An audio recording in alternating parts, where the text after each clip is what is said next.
시편 92편 12절 이하에 이렇게 기록되어 있습니다. 의인은 종려나무같이 번성하며 레바논의 백향목같이 성장하리로다. 이런 여호와의 집에 심겼으며 우리 하나님의 뜰 안에서 번성하리로다. 그런 늙어도 여전히 결실하며 진액이 풍족하고 빛이 청청하니 여호와의 정직하심과 나의 바위 되심과 그에게는 불의가 없음이 선포되리로다 라고 노래합니다. 이런 마음으로 우리가 하나님께 예배하기를 원합니다. 다같이 사도신경으로 신앙 고백 드리겠습니다. 전능하사 천지를 만드신 하나님 아버지를 내가 믿사오며 그 외아들 우리 주 예수 그리스도를 믿사오니 이는 성령으로 잉태하사 동정녀 마리아에게 나시고 본디오 빌라도에게 고난을 받으사 십자가에 못 박혀 죽으시고 장사한 지 사흘 만에 죽은 자 가운데서 다시 살아나시며 하늘에 오르사 전능하신 하나님 우편 앉아 계시다가 저리로서 산자와 죽은 자를 심판하러 오시리라. 성령을 믿사오며 거룩한 공회와 성도가 설교통하는 것과 죄를 사하여 주시는 것과 몸이 다시 사는 것과 영원히 사는 것을 믿사옵나이다. 아멘. 우리 다 같이 일어서서 하나님을 찬양하겠습니다.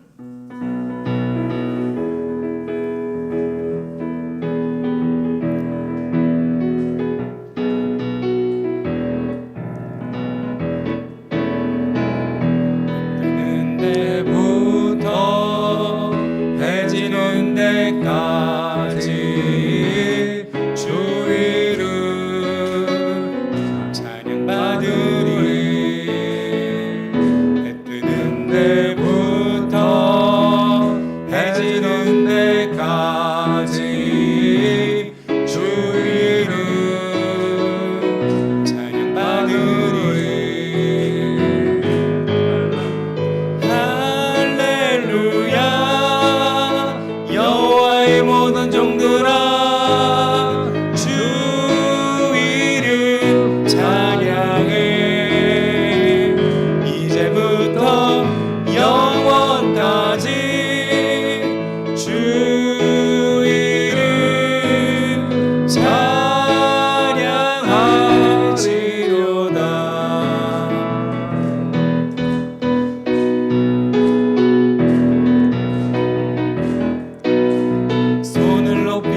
모든 만물들은 주를 찬양하라. 왕의 왕 되신 예수 다스리시는 예수 생명 있음을 찬양해. 할렐루야 주를 찬양 할렐루야 주를 찬양 생명 있음을 찬양해 찬양해. 할렐루야 주를 찬양 할렐루야 주를 찬양 생명 있음을 찬양해.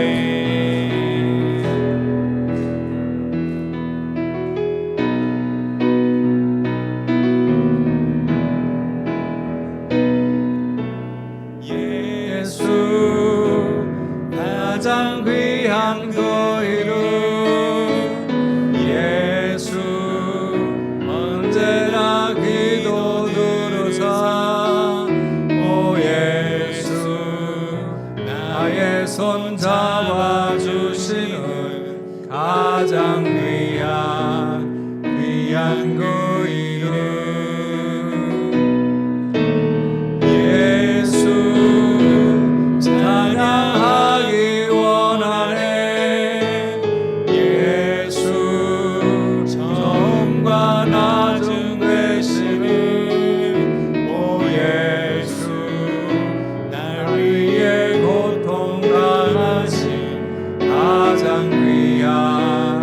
귀한 그 이름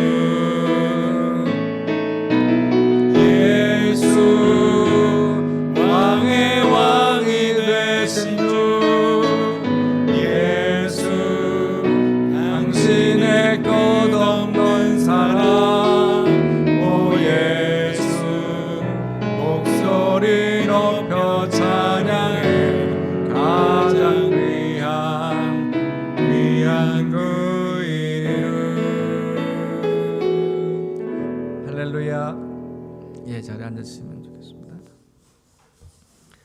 공동 기도문으로 함께 기도하겠습니다. 시작. 나라와 민족을 위해 기도합니다. 코로나19 사태가 빨리 해결되게 하시며 미래를 향한 비전을 바르게 세우게 하시며 소외된 이웃을 살피고 배려하는 나라가 되게 하여 주시옵소서. 한국교회를 위해 기도합니다. 말씀을 통한 교회의 본질을 회복하게 하시며 기도하는 성도가 되게 하여 세상의 소금과 빛의 역할을 잘 감당하게 하여 주시옵소서. 안디옥 교회를 위해 기도합니다. 자라게 하시는 하나님의 은혜를 맛보게 하시며 어려운 시기를 기회로 만들어 성숙하고 건강한 교회가 되게 하여 주시옵소서. 성도들 위해 기도합니다. 말씀을 사모하는 성도가 되게 하시며 기도하여 응답받은 체험으로 성령 충만하게 하시며 이웃에게 복음 전하는 성도 되게 하여 주시옵소서. 우리 다 같이 합심해서 이 내용을 가지고 기도하겠습니다. 거룩하신 하나님, 은혜와 사랑을 감사합니다. 오늘도 주일 예배로 주 앞에 드리게 하심을 감사합니다. 한국 이 땅을 불쌍히 여겨주시고 세계적으로 일어나고 있는 이 질병으로부터 속히 건강하게 회복되게 해주시기 원합니다. 그래서 모든 것이 정상화되게 은혜로 부어주옵소서. 한국의 모든 교회들이 교회의 본질적인 사명을 잘 감당하게 하시고 빛과 소금의 역할을 감당하게 하옵소서. 우리 안디옥 교회가 날마다 하나님 자라가신 하나님의 은혜를 능력을 통해서 더 건강하고 아름답게 자라게 하옵소서. 성도들 한 사람 한 사람 믿음의 역사가 일어나게 하시고 성령의 축복하심이 가득 채워지는 놀라운 은혜의 역사가 있게 해 주옵소서. 온 세상을 말씀으로 창조하시고 그 가운데 모든 것을 좋았다라고 하셨던 하나님, 사람을 하나님의 형상으로 하나님의 모양으로 만드셔서 더 기뻐하셨던 그 하나님, 오늘도 하나님이 만드신 최고의 걸작품인 사람들이 하나님의 뜻을 무시하지 않고 예배할 수 있는 귀한 자리에 우리를 있게 하심을 감사합니다. 전능하신 하나님, 세상을 주관하시고 우리의 생사 화복을 간섭하시는 이끄시는 전능하신 하나님이 계심을 믿고 그 하나님의 손길을 따라 오늘도 살아가게 되기를 소원합니다. 온 세상이 질병으로 인해서 고통 속에 있습니다. 하나님께서 이 땅을 불쌍히 여겨주시고 사람들의 마음에 악한 것들을 제하해 주시며 겸손하게 주 앞에 엎드려서 주님의 도움을 구하게 하시고 주님의 은혜를 구하는 하나님의 사람들 되게 도와주옵소서. 오늘도 예배하는 모든 심령들마다 우리 하나님과 동행하게 하시고 그분의 말씀에 귀를 기울이게 하시며 그분의 뜻을 잘 실천하는 믿음의 삶이 되게 도와주옵소서. 우리 안디옥 교회를 여기까지 인도하신 하나님을 찬송합니다. 자라게 하신 하나님, 그 하나님을 통해서 우리의 신앙이, 믿음이, 우리의 삶이 변화되게 하시고 개선되어지게 하시며 성령 충만한 열매들이 가득가득 맺혀지는 복된 인생 되게 하옵소서. 가정에 문제들이 많이 생기고 또 생각지도 못했던 어려운 것들이, 또 부정한 것들이, 더러운 것들이 이 땅에 자꾸 밀려오고 있습니다. 정신을 차리지 않으면은, 깨어 근신하지 아니하면은 우리도 함께 떠내려갈 수밖에 없는 현실입니다. 하나님 아버지, 이 땅을 불쌍히 여기시고 하나님이 세우신 교회들을 붙들어 주시며 오늘도 성도들 한 사람 한 사람을 붙들어 주셔서 눈동자같이 지키시고 주의 날개 그늘에 품어주시는 은혜를 누릴 수 있도록 도와주시길 원합니다. 질병 가운데 있는 자들 주님의 보혈로 만져주셔서 깨끗하게 치유되게 하시고 수술을 앞두는 우리 청년도 주님께서 그 모든 것 깨끗하게 하시고 건강하게 회복하여 주시길 소원합니다. 여러 가지 모양으로 염려 근심 속에 있고 질병 속에 있는 자들을 성령의 능력으로 우리 주님의 십자가의 보혈로 깨끗하게 치유하여 주시고 복되게 회복하여 주시길 소원합니다. 오늘도 우리 자녀 세대들이 예수 믿는 믿음 안에서 아름답게 자라게 하시고 장차 하나님 나라와 교회를 위해서 이 시대를 향해서 귀하게 쓰임받는 기둥 같은 일꾼들 되어지게 하옵소서. 무엇보다도 말씀이 그 속에 자리 잡게 하시고 말씀이 주신 비전으로 인생을 만들어갈 수 있도록 도와주시옵소서. 오늘도 건강한 가정들이 더 많아지게 하시고 더 많이 세워지게 하시며 또한 우리 모든 믿음의 성도들이 한마음 되어서 사랑을 실천하고 행동하는 믿음의 역사가 일어나게 하옵소서. 오늘도 우리의 하나님께 찬양과 경배를 드립니다. 오직 하나님께만 영광을 올려드립니다. 임재해 주시고 축복해 주시옵소서. 예수님의 이름으로 기도드리옵나이다. 아멘.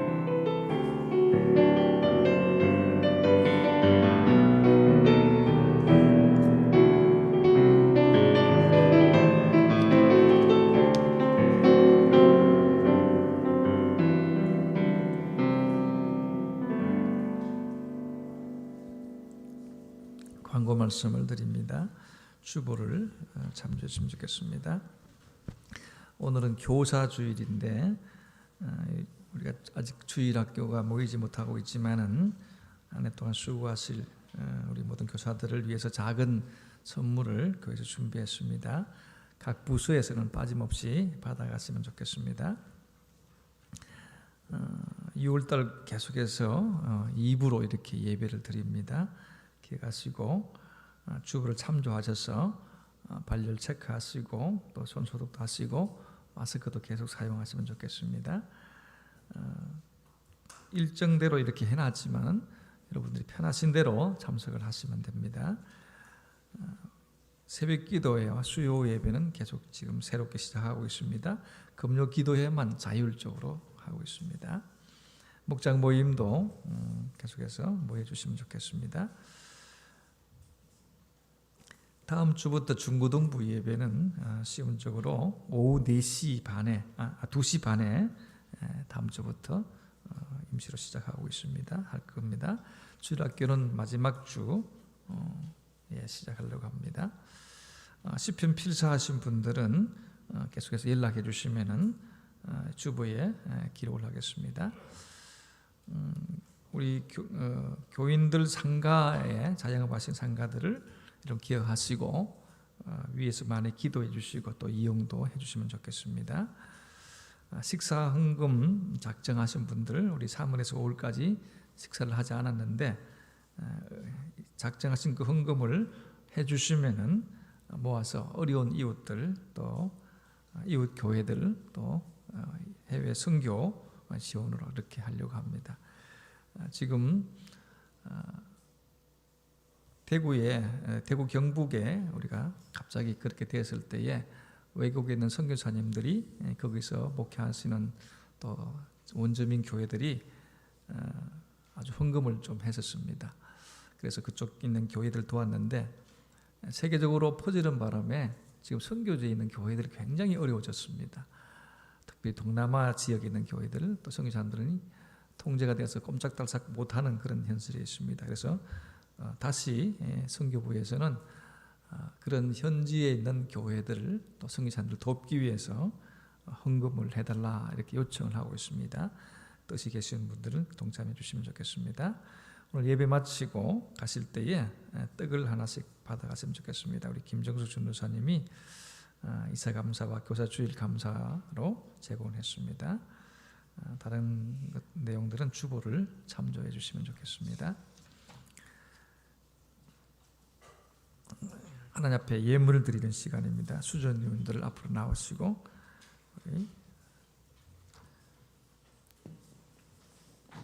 찬송가 559장 함께 찬양하겠습니다.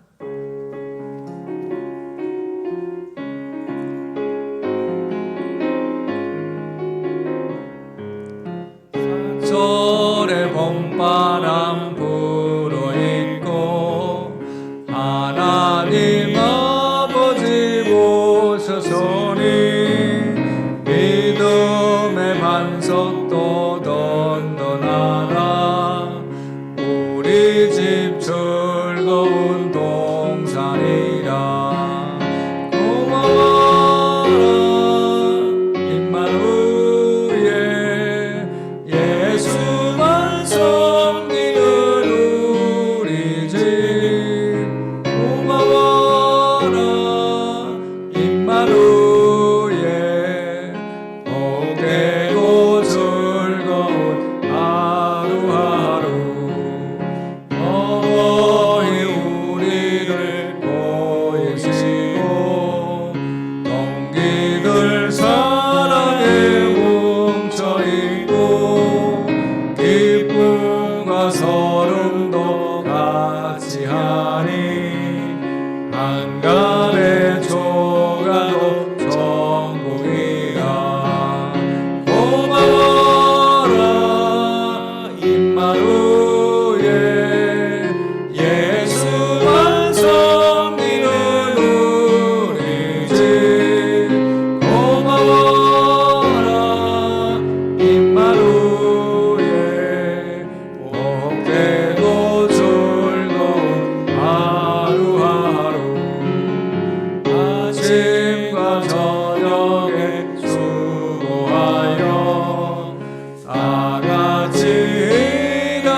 하나님 말씀은 베드로전서 3장 1절에서 12절의 말씀입니다.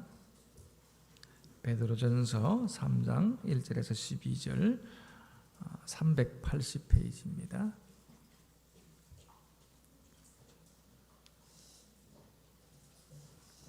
두 절씩을 교독하겠습니다.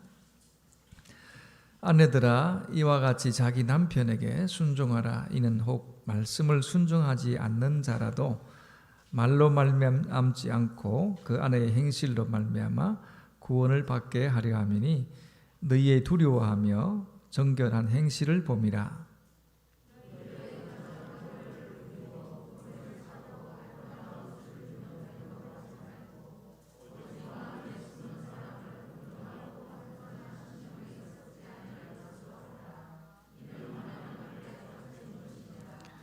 전에 하나님께 소망을 두었던 거룩한 부녀들도 이와 같이 자기 남편에게 순종함으로 자기를 단장하였나니 사라가 아브라함을 주라 칭하여 순종한 것 같이 너희는 선을 행하고 아무 두려운 일에도 놀라지 아니하며 그의 딸이 된 것이니라.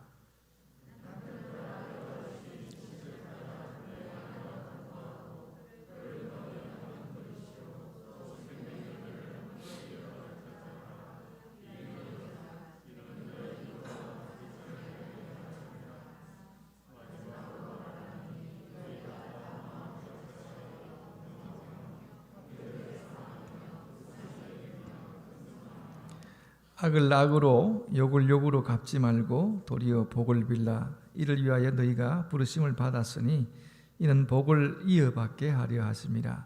그러므로 생명을 사랑하고 좋은 날 보기를 원하는 자는 혀를 금하여 악한 말을 그치며 그 입술로 거짓을 말하지 말고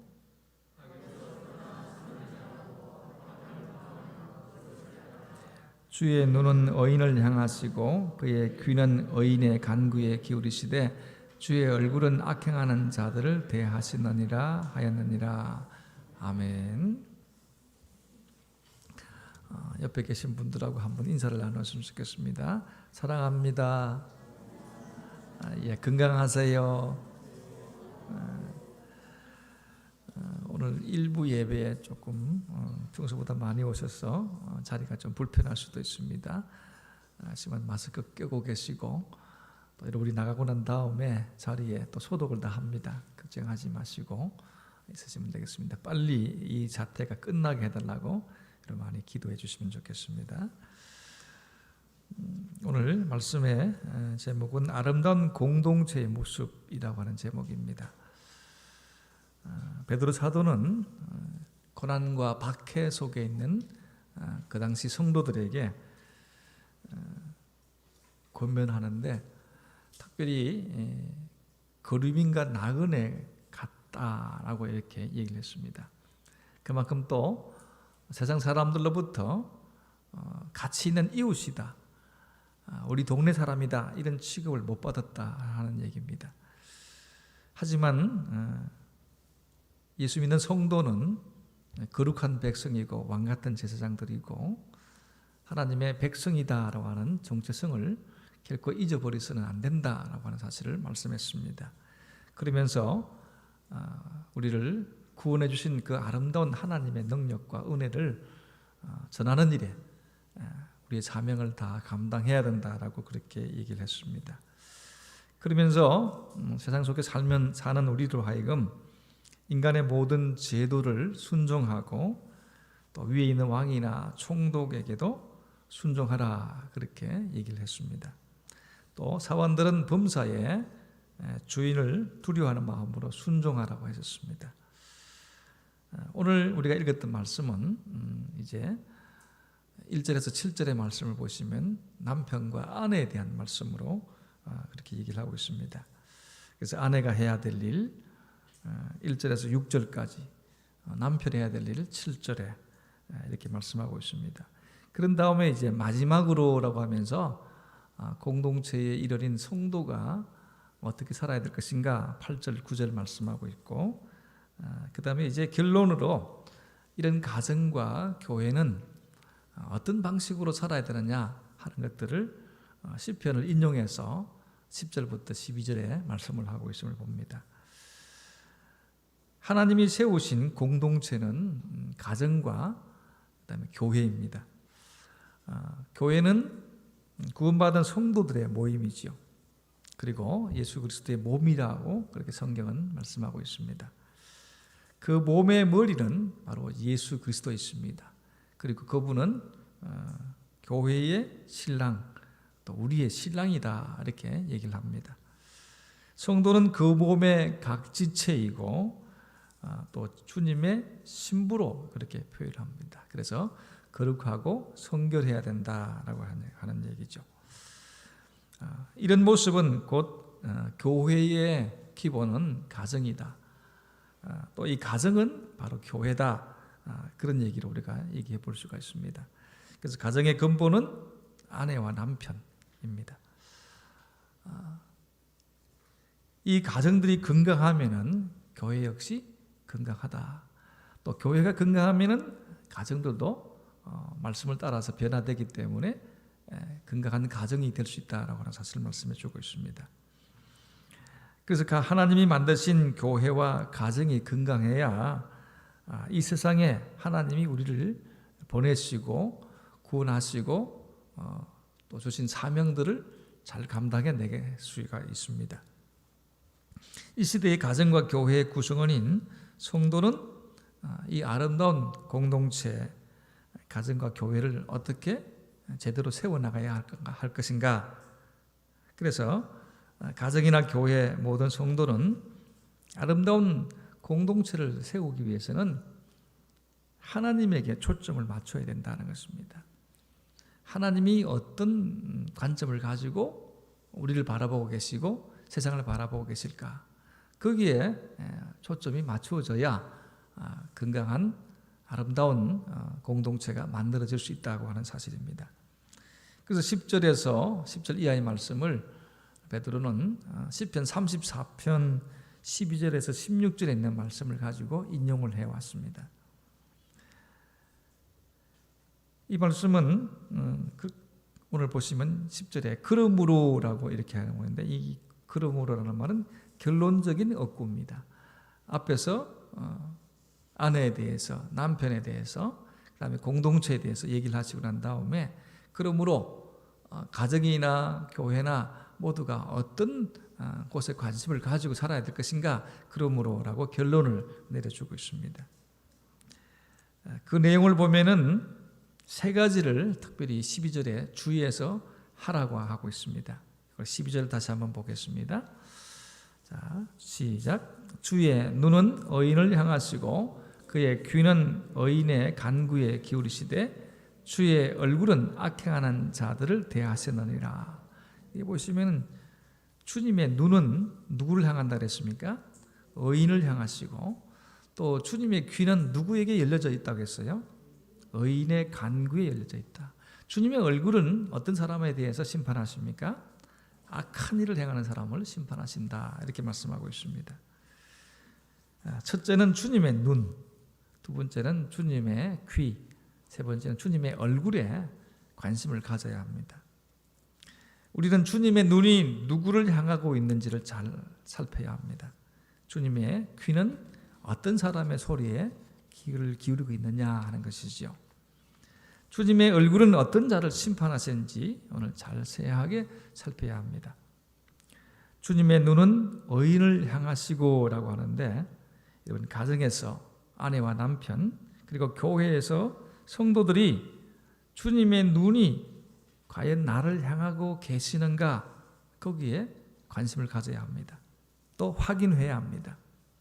만약 나의 삶에서 가정에서나 교회에서나 의인의 삶이 아니라면 하나님의 눈길이 나에게 닿지 않는다는 사실이죠. 주의 눈은 의인을 향하시고라고 할 때에 그러면 의인은 어떤 사람이냐 이게 중요하겠죠. 로마서 3장 10절에 보면은 의인은 없나니 하나도 없다라고 했습니다.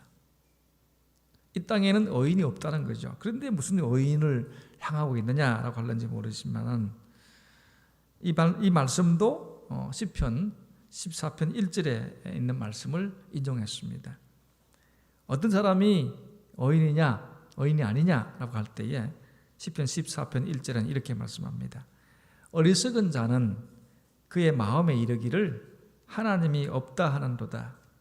그들은 부패하고 그 행실이 가증하니 선을 행하는 자가 하나도 없도다라고 합니다.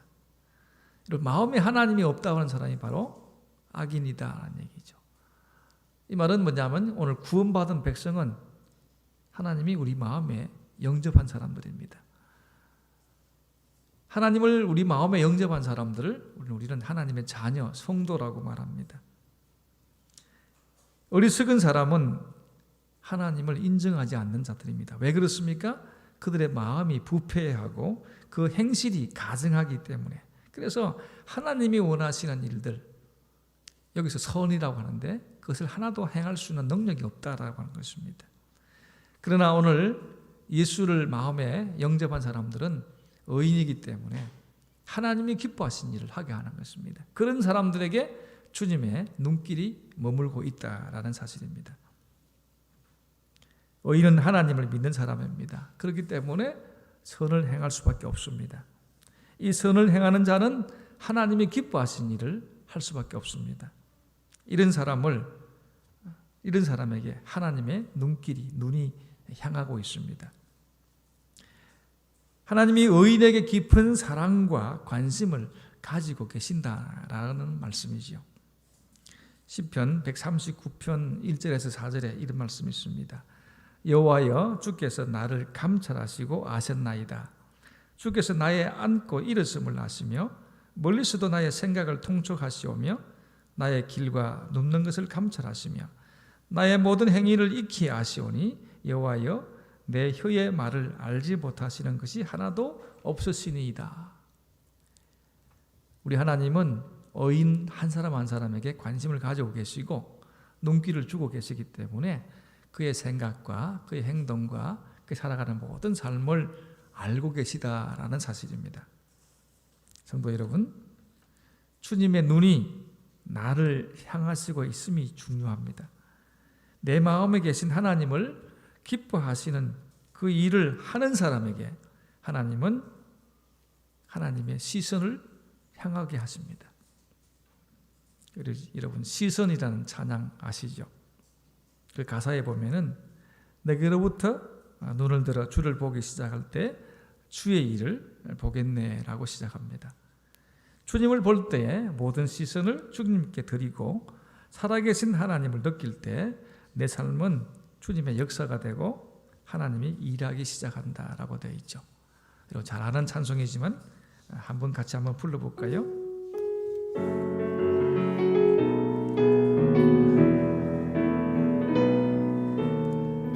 내게로부터 눈을 들어 주를 보기 시작할 때 주의 일을 보겠네. 내 죄악은 마음 돌이키사 하늘의 꿈 꾸게 하네. 주님을 볼 때 모든 시선을 주님께 돌리고 살아계신 하나님을 느낄 때 내 삶은 주의 역사가 되고 하나님이 일하기 시작하네.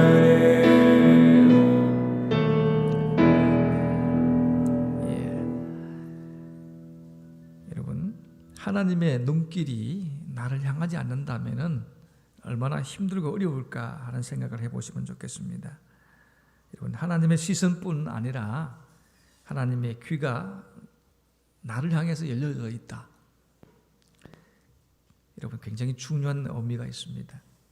오늘 말씀에도 의인의 간구에 기울이시며라고 말씀하고 있습니다. 야고보서 5장 16절에 보시면 그러므로 너희 죄를 서로 고백하며 병이 낫기를 위하여 기도하라. 의인의 간구는 뭐가 많다고요? 역사하는 힘이 큼이니라 라고 말씀하고 있습니다. 왜 의인의 간구는 역사하는 힘이 큽니까? 하나님이 의인의 간구를 들어주시기 때문이지요. 잠언 8장 17절에 나를 사랑하는 자들이 나의 사랑을 입으며 나를 간절히 찾는 자가 나를 만날 것임이라 라고 하십니다. 여러분은 어떤 사람의 소리에 귀를 기울여서 듣고 계시나요?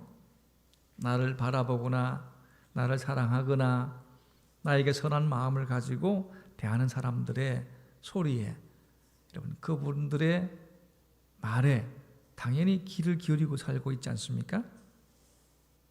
시편 34편 17절에 보면 의인이 부르짖음에 여호와께서 들으시고 그들의 모든 환난에서 건지셨도다라고 말씀합니다. 주님이 우리의 기도와 우리의 가슴 아픈 소리, 즐거워하는 소리에 귀를 기울이지 않는다면은 우리의 기도가 무슨 의미가 있고 우리의 신앙의 삶이 어떤 도전이 되겠습니까?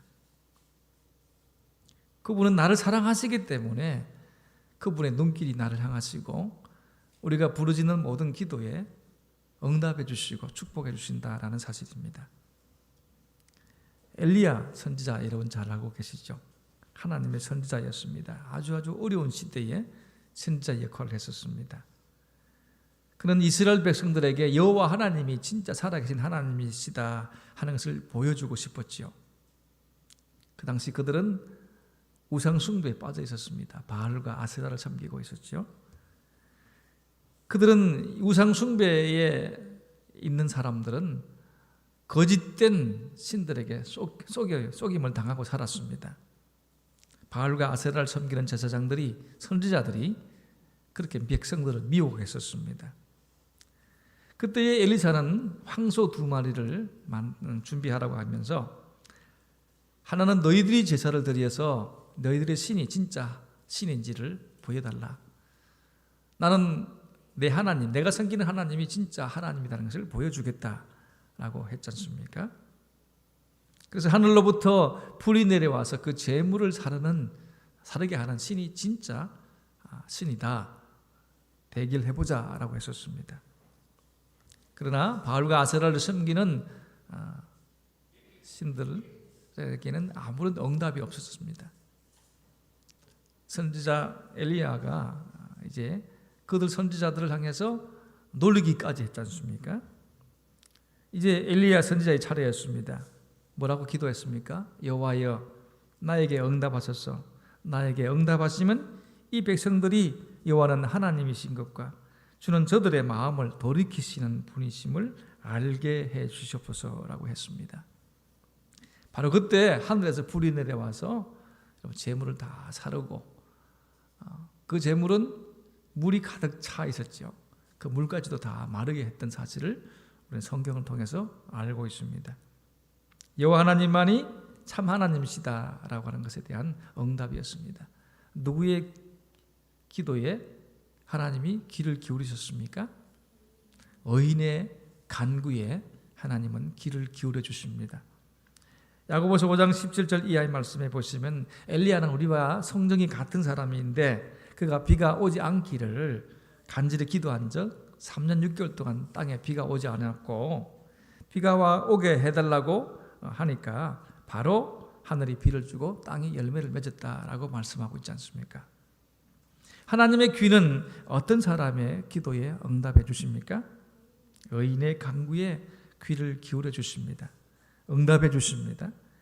그렇기 때문에 오늘 우리는 하나님의 관점에서 우리의 모든 시선, 초점을 맞춰야 되지 않겠습니까? 그렇게 할 때에 우리 가정과 교회, 이 시대에 아름다운 공동체의 모습을 나타내 볼 수가 있습니다. 그런 믿음의 귀한 역사가 우리에게도 있기를 주님의 이름으로 축복합니다. 또 주의 얼굴은 악행하는 자를 대하느니라 라고 말씀합니다. 시편 34편 16절에 보시면 여호와의 얼굴은 악을 행하는 자를 향하사 그들의 좌취를 땅에서 끊으려 하시노다. 하나님의 얼굴을 그들에게 악행하는 자들에게 비추어서 보이게 해서 그들의 좌취, 그들의 기념, 그들의 살아온 모든 삶을 다 끊어버린다라고 하십니다.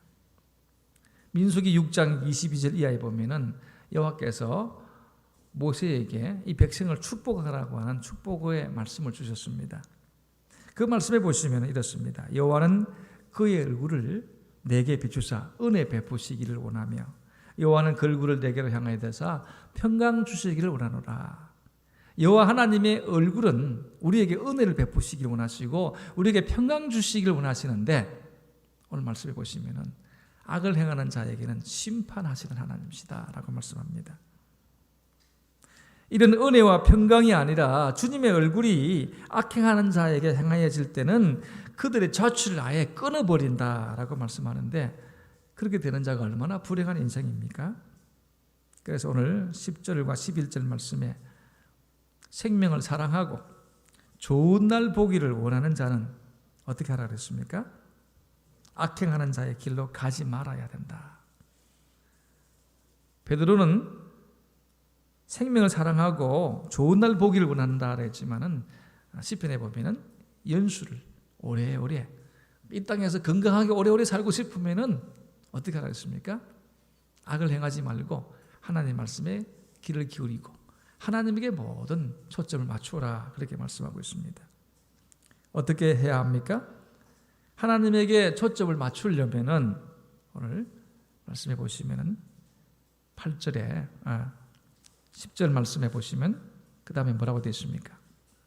혀를 금하여 악한 말을 그치며 그 입술로 거짓을 말하지 말고 악에서 떠나 선을 행하고 화평을 구하며 그것을 따르라 그렇게 말씀하고 있습니다. 여러분 그 입술로 거짓을 말하지 마라 이렇게 말씀합니다. 야고보서 3장 3절에 보면은 우리가 말들의 입에 재갈을 물리는 이유가 뭐라고 합니까? 우리에게 순종해서 일 잘하게 하려고 한다라고 합니다. 말에다가 입에 재갈을 물리는 것은 이 짐승을 통제하기 위해서입니다. 왜 그렇게 해야 되냐 하면은요, 사람의 혀는 불이고 불의의 세계라고 했기 때문에 그렇습니다. 우리 지체 중에서 온몸을 더럽히고 삶의 수레바퀴를 불사르는 그렇게 할 수밖에 없는 게 이 혀가 잘못되어지면 그렇게 된다는 거죠. 그래서 오늘도 아름다운 공동체를 만들 때 결국 우리는 보면은 말이 잘못 나와서 말을 의도적으로 나쁘게 해서 혀를 금하지 않아서 악한 말을 했기 때문에 그 입술로 거짓말을 했기 때문에 악에서 떠나지 못하고 선을 행하지 못하고 선을 행하는 삶을 살지 못합니다. 그렇기 때문에 하나님의 눈이 그를 향하지 않고 우리의 부르짖는 기도에 응답이 없으며 우리의 삶이 단절되어 끊어진다라고 말씀하고 있습니다. 하지만 어떻게 하라고 그랬습니까? 9절 말씀에 보시면 악을 악으로 갚지 말고 욕을 욕으로 갚지 말고 도리어 복을 빌라라고 말씀합니다. 우리 예수님은 2장 23절에서 욕을 당하시되 어떻게 다 그랬습니까? 맞대어 욕하지 아니하시다 그랬습니다. 오늘 우리의 삶도 예수님 따라가려면 악을 악으로 욕을 욕으로 이건 구약의 율법이거든요. 이는 이로 눈은 눈으로 세상의 사람들은 악을 악으로 우리에게 대하지만 우리는 악을 선으로 바꾸어서 살라고 말씀합니다. 힘들지요. 어렵습니다. 우리 힘으로 안 됩니다. 그래서 성령의 은혜가 입어야 합니다. 성령의 은혜를 입어야 합니다. 성령 충만해야 가능한 거죠. 말씀이 우리 속에 살아있어야 가능해지는 일들입니다.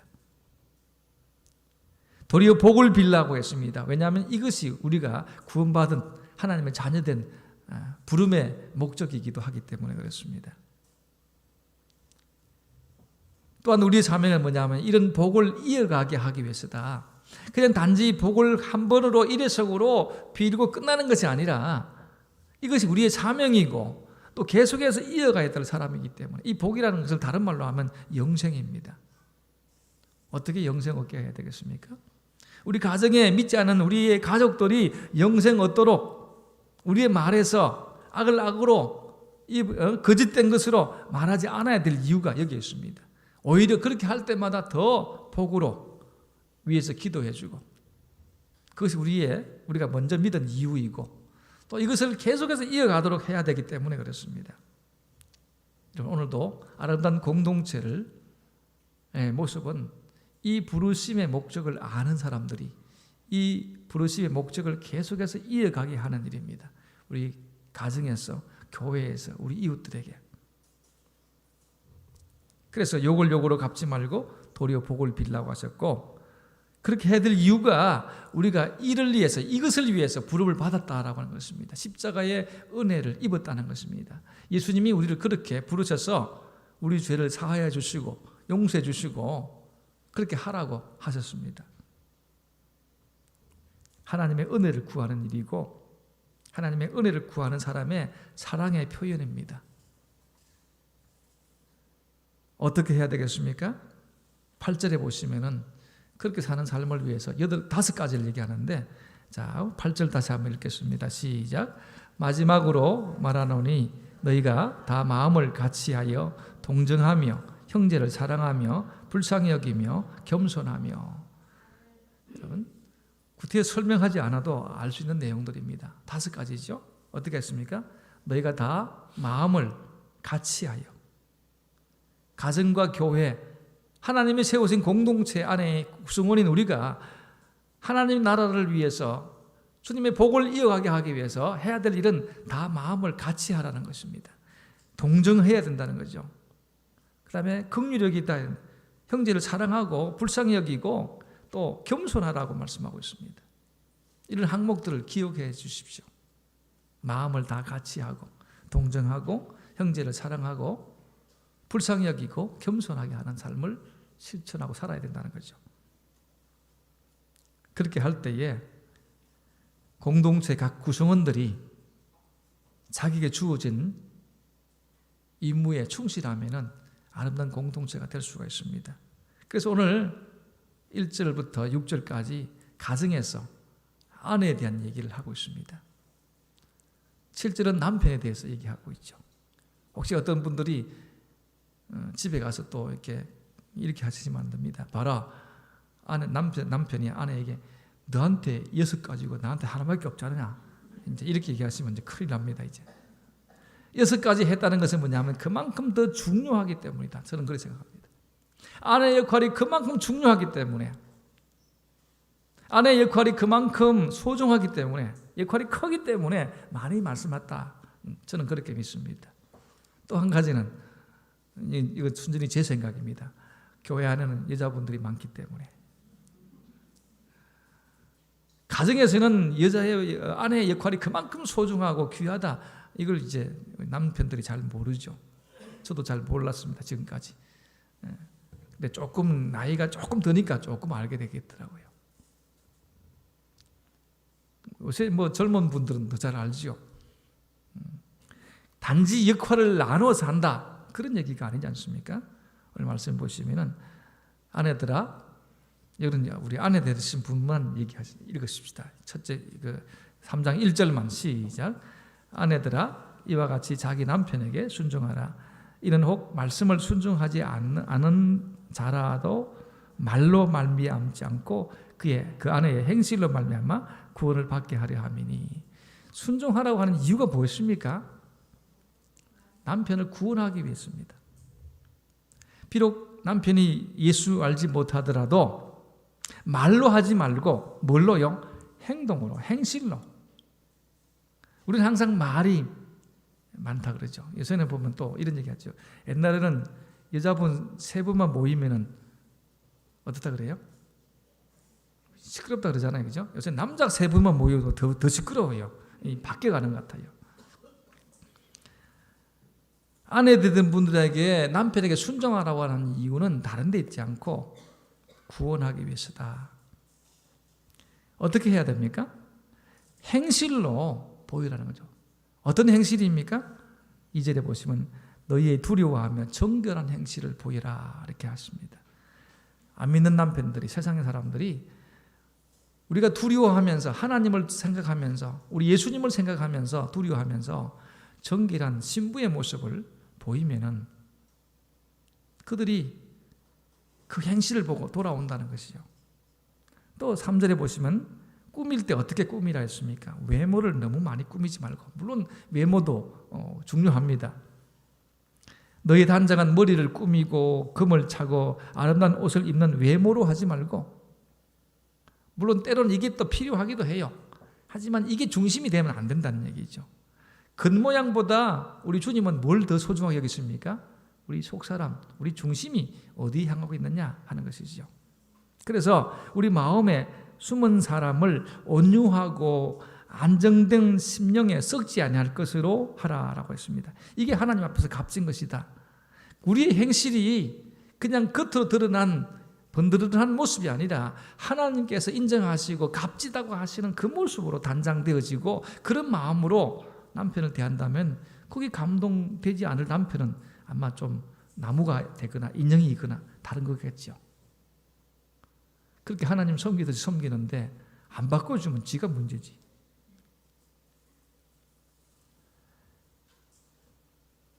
전에 소망을 두었던, 하나님께 소망을 두었던 부녀들도 그렇게 했다는 것입니다. 그래서 사라 얘기를 하고 있습니다. 6절에 보시면은 사라가 아브라함을 주라고 칭해서 순종한 것처럼 너희는 선을 행하고 아무 두려움에도 이래도 놀라지 말고 그의 딸이 된 것이다 라고 하는 사라의 예를 지금 베드로가 들고 있습니다. 그렇게 한다면 하나님의 공동체 가정이 얼마나 아름다운 가정이 되겠느냐 하는 말씀입니다. 당연히 남편에게도 해야 될 역할이 있습니다. 7절은 우리 남편 되신 분만 합니다. 시작. 남편들아 이와 같이 지식을 따라 너희 아내와 동거하고 그를 더 연약한 그릇이요 또 생명의 은혜를 함께 받을 자로 알아. 귀히 여기라. 이는 너희 기도가 막히지 아니하게 하려 함이라. 여러분 특별히 몇 가지를 말합니다. 지식을 따라라고 할 때 1번이라고 되어 있습니다. 자, 지식을 따라라고 할 때 1번이 뭡니까? 밑에 성경 구절을 보시면 1해가 되어 있죠. 뭐라고 설명이 되어 있습니까? 또는 그 아내를 더 연약한 그릇같이 여겨 지식을 따라 동거하고 또 생명의 은혜를 이렇게 되어 있다는 거죠. 여기서 말한 지식은 세상적인 지식이 아니고 하나님이 주신 지식, 말씀입니다. 말씀을 따라서 아내와 동거하고, 이게 첫 번째입니다. 단지 외모나 다른 것 따라서 함께하는 것이 아니라 하나님의 말씀을 따라서 함께 동거하는 삶. 그렇게 해야 될 이유가 뭐냐면 더 연약한 그릇이기 때문에, 보살펴야 될 입장이기 때문에. 또 두 번째는 뭡니까? 생명의 은혜를 함께 이어받은 자로 알아서, 생명의 은혜를 함께 이어받을 자다. 굉장히 중요한 의미를 가지고 있습니다. 그래서 귀하게 여기고 존중히 여기라라고 말씀합니다. 세 번째는 뭡니까? 너희 기도가 막히지 않게 하기 위해서. 그러니까 기도의 중요성, 기도가 누굴 중심으로 되어져야 되느냐? 가정에서 남편을 통해서 기도 생활들이 이어져 가야 된다라고 하는 겁니다. 그런데 보면 교회마다 기도하러 모이는 사람들은 누가 많습니까? 물론 꼭 뭐 교회 가서 기도하면 되나? 집에서도 할 수 있다라고 하려는지 모르지만 어디서나 할 수 있죠, 사실은. 그러나 우리가 기도하는 모습들을 보이는 어떤 해야 될 모습, 중요한 모임에 기도하는 중심이 남편이 중심이 되어야 된다, 그런 얘기입니다. 이런 역할을 하게 될 때에 공동체의 아름다운 모습이 만들어진다라고 말씀하고 있습니다. 이제 말씀을 맺겠습니다. 교회와 가정은 주님의 눈이 어디로 향하는지를 봐야 됩니다. 주님의 귀는 어떤 사람의 간구에 귀를 기울인지를 알아야 합니다. 주님의 얼굴은 우리에게 은혜와 평강 주시기를 원하는 그런 모습이 되어야 되는데, 악을 행하는 자들을 단절시키는 심판의 모습으로 오기보다는 우리에게 은혜와 평강의 역사가 있어야 된다라고 여기십니다. 그러면서 가정, 그 중심인 아내와 남편, 그리고 그들이 있는 섬기는 교회 안에서 어떤 태도로 살아야 하는지를 우리가 바르게 배우고 실천해야 합니다. 이 시대는 사탄의 공격이 날로 더 거세어집니다. 이단들이 난무하고 세상이 한 통속이 되어서 함께 우리를 공격합니다. 어쩌 보면은 교회 편이 별로 없는 그런 형편입니다. 우리가 믿을 수 있는 것은 하나님밖에 없습니다. 세상이 결코 우리 편이 아닙니다. 그들의 시선을 바꾸어야 되는데, 그럼 우리의 희생이 필요하고 우리의 섬김이 필요하고 우리의 더 경건한 모습이 필요합니다. 혼란되어지고 어려워지는 이 세상 속에서 가정이 흔들리지 않고 교회가 흔들리지 않고, 그래서 이 가정과 교회가 하나님이 세우신 원래의 모습을 잘 유지한다면은, 또 각자가 그 역할들을 잘 감당해낸다면은 분명히 은혜 역사가, 축복의 역사가 이 땅에 펼쳐지게 될 것입니다. 가정이 건강해지고 교회가 건강해져서 하나님이 세우신 아름다운 공동체가 세상에 주님의 살아계심을 전하고 영혼을 돌아오게 만드는 이 놀라운 일을 오늘 우리가 해야 되지 않겠습니까?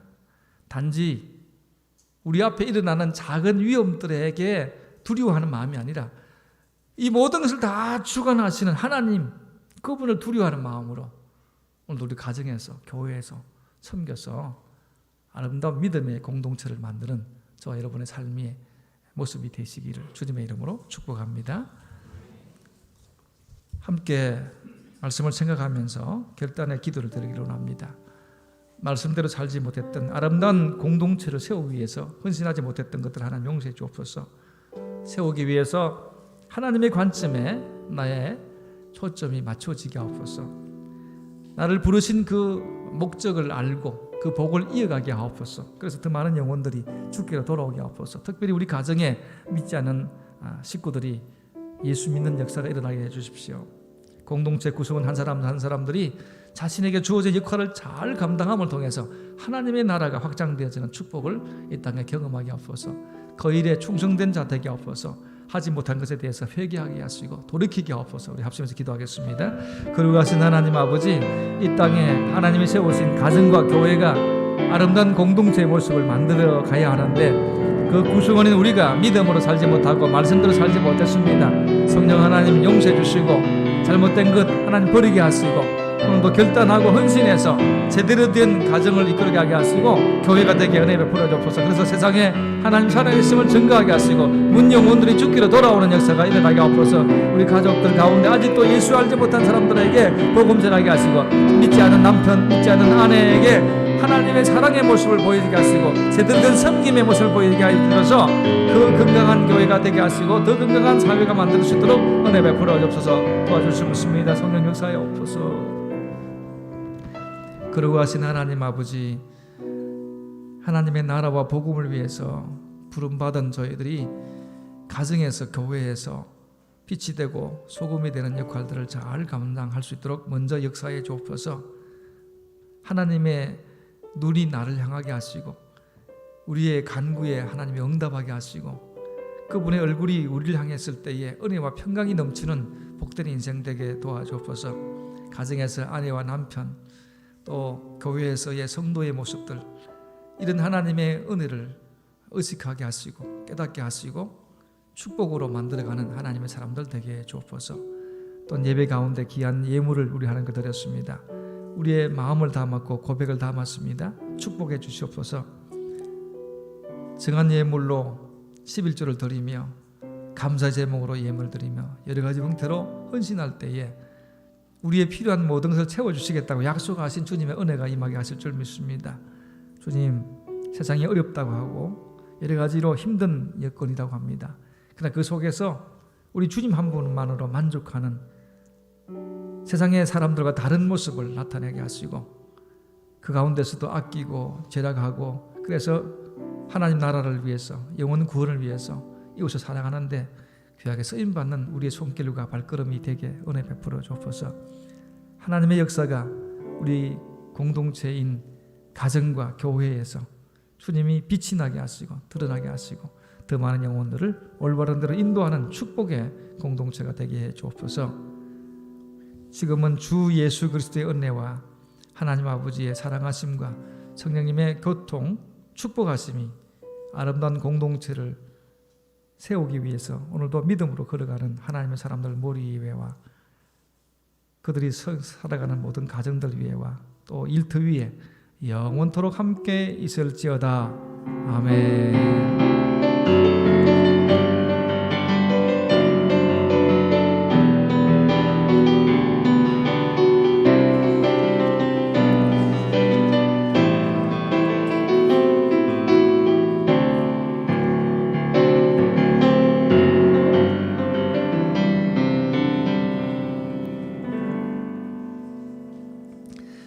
자리에 서서 파송의 찬양 함께 하겠습니다.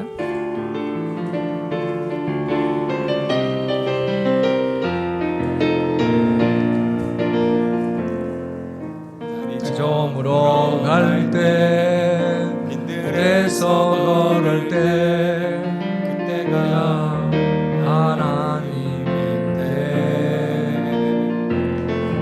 힘으로 안 될 때, 빈손으로 걸을 때, 내가 고백해 여호와 이래. 주가 일하시네, 주가 일하시네, 주께 아끼지 않는 자에게 주가 일하시네,